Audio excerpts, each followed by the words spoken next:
ఏ హావా this is Sai Charan, welcome to our channel. Young tiger NTR.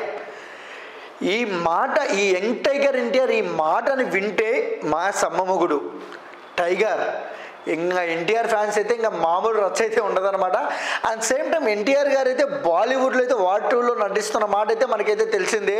And మన ఎన్టీఆర్ గారు బాంబేలో అడుగు పెడితే అక్కడ మీడియానే ఎగబడి ఎన్టీఆర్ గారితో ఫోటో దిగే మనం అయితే చూసామన్నమాట. ఆ విజువల్స్ అయితే మనం చూసామన్నమాట. బట్ నేను సేమ్ టైం వార్ టూ గురించి ఎందుకు చెప్తున్నానంటే, అంటే వార్ టూలో నాటుకు మించిన సాంగు, అంతకన్నా 10 times ఎక్కువ డ్యాన్స్ ఉన్న song, and Hrithik Roshan and NTR మధ్య ఒక 4 నిమిషాల సాంగ్, పబ్బులో సాగే సాంగ్ అయితే ఉంటుందంట.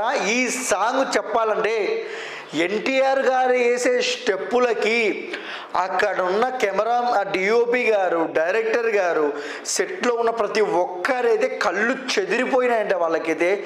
ఎందుకంటే మొన్న ఎన్టీఆర్ గారు డ్యాన్స్ గురించి చెప్పాల్సిన అవసరం లేదు, ఎందుకంటే ఆయన బ్లడ్లోనే ఉంది డ్యాన్స్ అని చెప్పుకోవచ్చు.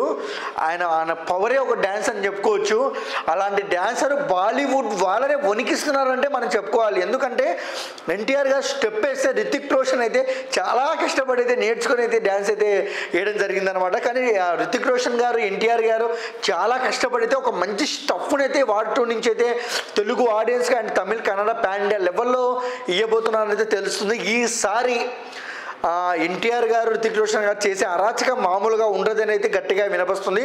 బట్ మీ అభిప్రాయం ఏంటి? వార్ టూ మీద మీ ఎక్స్పెక్టేషన్స్ ఎలా ఉన్నాయి? అండ్ ఇన్ టాలీవుడ్లో మూవీలలో ఏ పెద్ద సినిమా కోసం మీరు వెయిట్ చేస్తున్నారో కామెంట్ సెక్షన్లో కామెంట్ అయితే తెలపండి అనమాట.